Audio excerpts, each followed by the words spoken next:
Welcome, my queen. Today na free for fine girl like you. Enjoy. Thank you, lover boy. You too fine. Save my number, oh.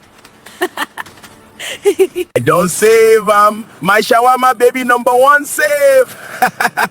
If anyone had told Alika that a common village girl would one day reset his brain like a faulty generator and embarrass him in 4K, he could have sworn it could never happen. Everyone in the small village of Abo, everyone knew Alika, fine Lagos returnee who carried himself like he was the official minister of romance and public packaging.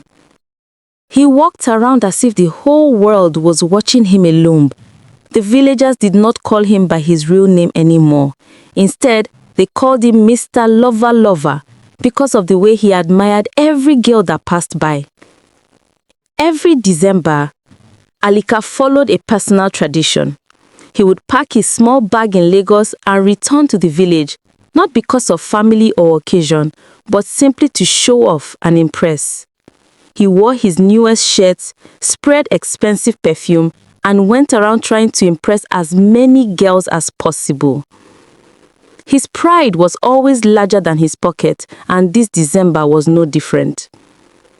One afternoon, as he walked across the village square trying to shine, he saw a girl who completely captured his attention. Her name was Amarachi. She had a bright smile, a small waist, and a graceful shape that made him stop walking without realizing. His heart began beating fast. He pulled his shirt neatly and walked up to her with boldness. Alika smiled confidently and said, "Ah, fine girl, you sweet past Christmas rice. If crown day, na you for wear am. You get the cocoa." He stepped closer, chased out, voice smooth like Lagos traffic horn, and continued. "Anyways, I be Alika, popularly known as Mr. Lover, Lagos big boy. Baby, make I sprinkle small Lagos magic for you. It go sweet your belly. Walai."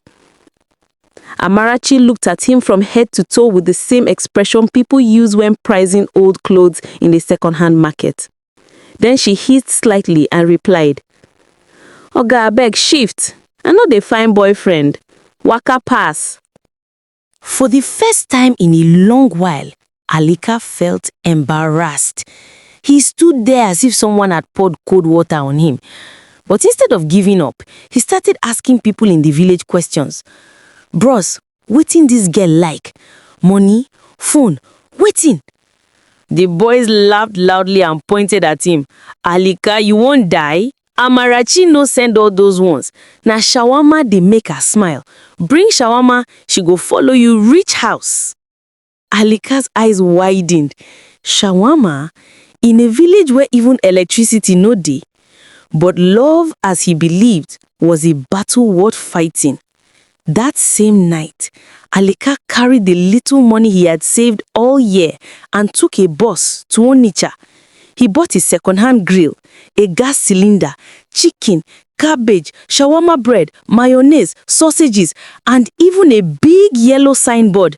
With a red marker, he wrote boldly, "Lover boy shawarma, fine girls chop free, ugly ones pay double." 2 days later, he opened his small shawarma stand near the village bus stop. Before the grill even heated properly, girls started arriving.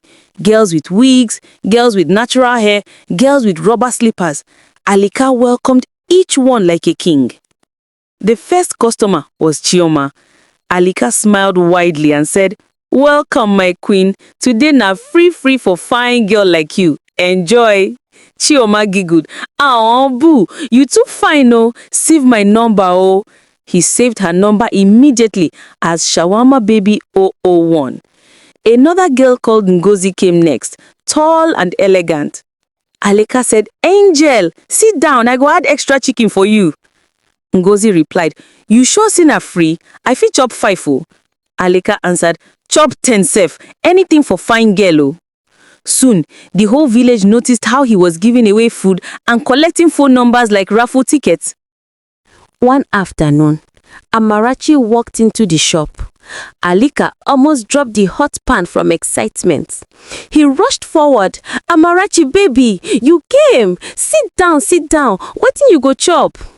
She replied calmly, "I hear say fine girls dey chop free. Make I test."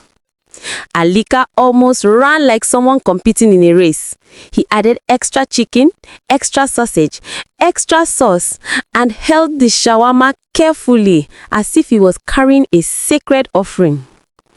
After tasting it, she nodded with a small smile and said, "Correct.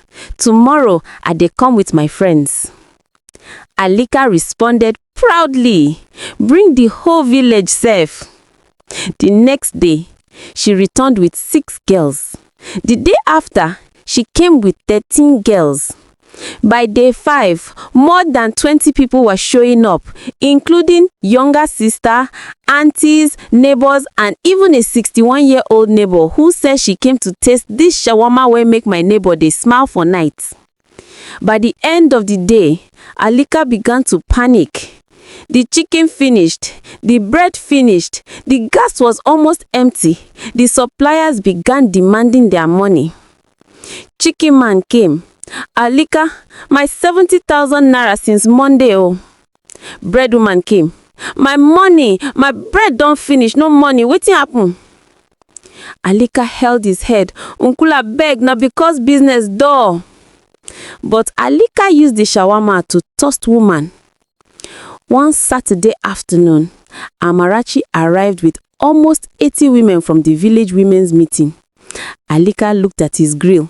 Empty. His pockets empty. His hope gone. Amarachi asked, "Oga, where the shawarma? We dey hungry oh." Alika whispered sadly, "Baby, today we don't close." The women burst into loud laughter. One auntie shouted, "See this mumu boy, you right fine girl chop free, now you won't cry?" Before he could reply, angry sellers arrived. The chicken seller carried the grill. The bread man carried the table. Even villagers grabbed the plastic chairs. Alika stood helplessly in the middle of the road with only a tiny knife in his hand and tears in his eyes, while children sang, "Mr. Lover Lover don't use shawarma do love." That night, he quietly packed his small bag and entered the night bus back to Lagos. If anyone in the village ever mentioned Amarachi or shawarma near him again, he simply hissed and walked away. Mr. Lover Lover entered Lagos with only fine face and sweet mouth. In December, he was forming big boy everywhere.